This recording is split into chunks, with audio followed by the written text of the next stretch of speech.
O ministro do STF, Luiz Roberto Barroso, está na Inglaterra, onde conversou com o analista sênior de internacional da CNN, o Américo Martins.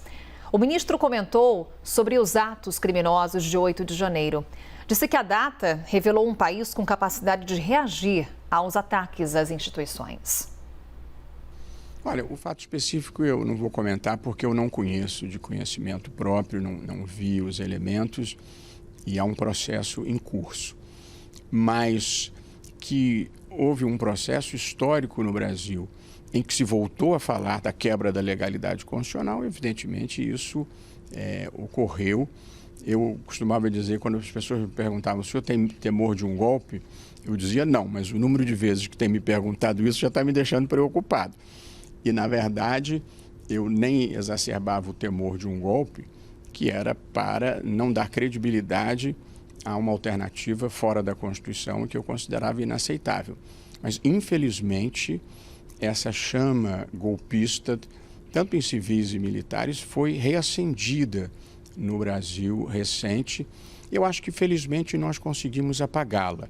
O 8 de janeiro, apesar de ter sido um momento de infâmia, um momento devastador, ele também revelou um país com capacidade de reagir ao ataque às instituições. E, portanto, o vigor com que conservadores, liberais e progressistas reagiram àquela barbárie, os falsos patriotas, na verdade, aprendizes de terroristas que destruíram o plenário do Supremo, o Congresso, o Palácio Presidencial, a reação que nós tivemos no Brasil, eu acho que ela foi tão vigorosa e tão ampla que há males que vêm para o bem. Eu acho que nós saímos do 8 de janeiro melhores do que estávamos antes. E se fizermos uma comparação com os Estados Unidos, já que eles imitam, a gente imita as coisas ruins que os Estados Unidos fazem, não as boas. Para fazer um paralelo com os Estados Unidos, eu acho que a reação no Brasil das instituições e da sociedade foi muito mais vigorosa do que a deles no 6 de janeiro. De modo que eu acho que isso no Brasil não se repetirá. Eu acho que nós conseguimos varrer para a margem da história esse tipo de golpismo, esse tipo de extremismo, esse tipo de intolerância, disfunções às quais ainda se somou níveis alarmantes de falta de civilidade. O ministro Barroso também falou sobre a importância de uma agenda comum para o Brasil. Eu acho que esse é um tema político que não está na minha esfera de avaliação, para ser sincero. Para falar a verdade, nesse momento, eu estou mais preocupado institucionalmente em ter o que eu falei no início de ser uma agenda comum para o Brasil. Como polarização sempre vai existir, visões diferentes de mundo sempre irão existir, é bom que seja assim. Há uma frase boa do Vinícius em que ele diz: bastar-se a si mesmo é a maior solidão. Portanto, a gente tem que conviver com quem pensa diferente, ter a mente aberta para mudar eventualmente, inclusive, de opinião. Mas nós precisamos de uma agenda comum no Brasil, suprapartidária, que na minha visão inclui combate à pobreza, a volta do crescimento. Temos tido crescimento pífio nos últimos 20 anos. Sem crescimento você não combate bem a pobreza. Prioridade máxima para a educação básica. Por acaso estive com o ministro da Educação num evento esses dias, eu disse: para mim o senhor ocupa o cargo mais importante da República, que é o que eu acho. E ele ainda brincou e disse: bom, precisamos convencer os outros disso. Mas eu de fato acho que nós precisamos investir em ciência e tecnologia. Nós vivemos a economia do conhecimento e se não investirmos em ciência e tecnologia, vamos ficar para trás na história. Nós precisamos derrotar esse preconceito que existe no Brasil contra a iniciativa privada e contra o empreendedorismo. É isso que traz inovação, é isso que traz emprego.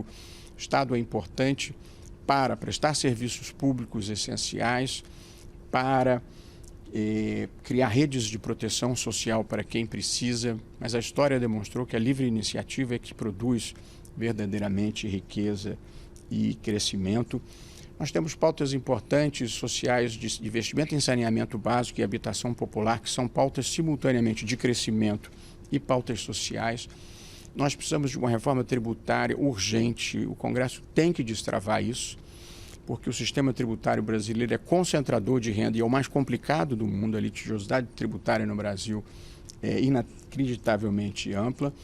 E nós precisamos assumir a liderança ambiental global que o Brasil merece. O Brasil tem a Amazônia, que é importantíssima pela biodiversidade, pelo papel no ciclo da água, pelo seu papel como no armazenamento do carbono. Nós temos um potencial imenso de energias limpas, que é a hidráulica e a eólica, solar, biomassa. O Brasil, se tem um tema em que verdadeiramente, desde hoje, o Brasil pode ser uma potência, é em matéria ambiental, e acho que nós temos que assumir esse papel. E nessa agenda de elementos comuns, que eu acho que ninguém pode ser contra, há um pressuposto básico, que é o da integridade. Nós precisamos elevar os padrões de ética pública e de ética privada no Brasil. E eu acho que essa elevação só precisa de duas regras bem básicas. No espaço público, não desviar dinheiro. No espaço privado, não passar os outros para trás. Parece simples, mas essa vai ser a grande revolução brasileira. Outro assunto dessa entrevista foi o marco temporal.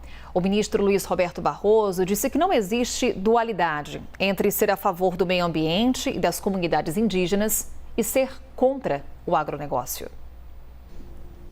Bom, eu até posso falar sobre isso, porque a minha posição, eu já votei a questão do marco temporal e o Supremo começou a julgar, e eu também já manifestei a minha opinião, ela é muito clara. Primeiro, eu gostaria de desfazer um equívoco ou uma visão distorcida que se criou no Brasil de que ser a favor do meio ambiente e ser a favor da proteção das comunidades indígenas significa ser contra o agronegócio. Essa é uma visão distorcida. O agronegócio é hoje um dos setores mais importantes da economia brasileira. O agronegócio cresceu por força de investimento, inovação e trabalho e, portanto, eu acho que merece toda a admiração da sociedade brasileira e os apoios legítimos, inclusive governamentais. Não existe essa dualidade agronegócio, proteção ambiental. O agronegócio legítimo, evidentemente, grilagem de terra, ninguém apoia, assim como ninguém apoia colocar artificialmente meia dúzia de pessoas para fazer reivindicação para demarcação. Portanto, sou a favor de demarcação, onde isso seja legítimo e não gosto de picaretagem nem de um lado nem de outro.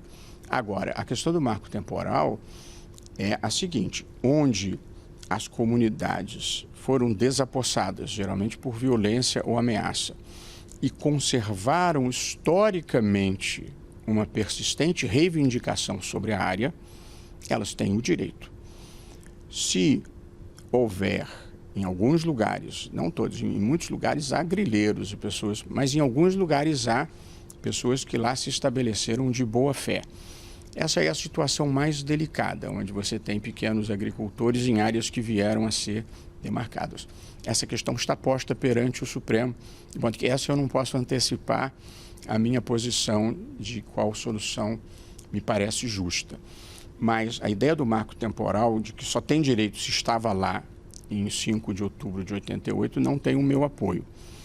Onde havia uma reivindicação legítima, persistente na história, existe direito. Onde houve abandono da área, não, porque senão todo o Brasil estaria nessa situação. Portanto, de novo, olhar onde existe boa-fé e integridade, de um lado ou de outro. Para mim, geralmente é lá que se encontrará a solução correta.